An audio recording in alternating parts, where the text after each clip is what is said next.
سہارے سے وہ اتنا آگے بڑھا کہ مریخ تک جا پہنچا۔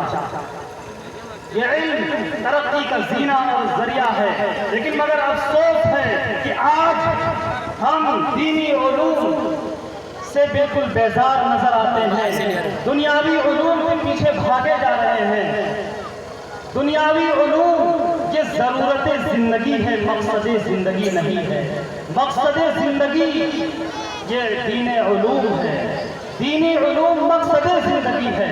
اسی لیے جس آیت کریمہ کی تلاوت کی گئی ہے، اس آیت میں اللہ تبارک و تعالیٰ نے پڑھنے کا جو حکم دیا ہے وہ مطلق پڑھنے کا حکم نہیں دیا ہے، بلکہ اپنے رب کے نام سے پڑھنے کا حکم دیا ہے۔ معلوم ہوا کہ پڑھائی وہ معتبر ہے، پڑھائی وہ مستند ہے، اللہ کے نزدیک پڑھائی وہ مقبول ہے جس پڑھائی سے، جس علم سے اللہ کی پہچان ہو، اللہ کی معرفت حاصل ہو، خدا کی ذات و صفات کا یقین دل کے اندر آئے، وہ علم اللہ کے نزدیک معتبر ہے۔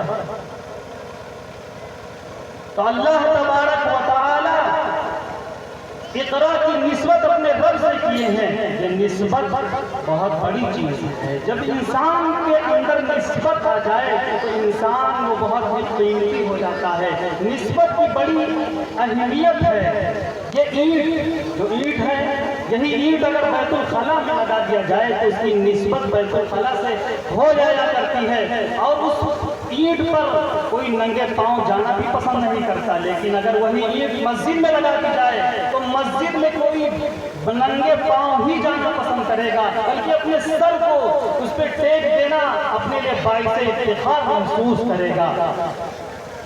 اسی طرح جو کپڑا ہے، یہ کپڑا عام کپڑا، سب کپڑا برابر ہے، لیکن جو کپڑا، جس کپڑے کو جزدان قرآن بنا دیا جائے، قرآن کا جزدان بنا دیا جائے، اس کی کتنی اہمیت بڑھ جاتی ہے، اس کا رتبہ کتنا بلند ہو جاتا ہے کہ اس کے بارے میں لکھا ہے کہ اس کو بھول کر کے عام نالیوں میں اس کا پانی نہ بہایا جائے، بلکہ اس کے دھلنے کے بعد اس پانی کو درخت کے کسی جڑ میں ڈال دیا جائے، اس درخت کا پھل بھی میٹھا ہو جائے گا۔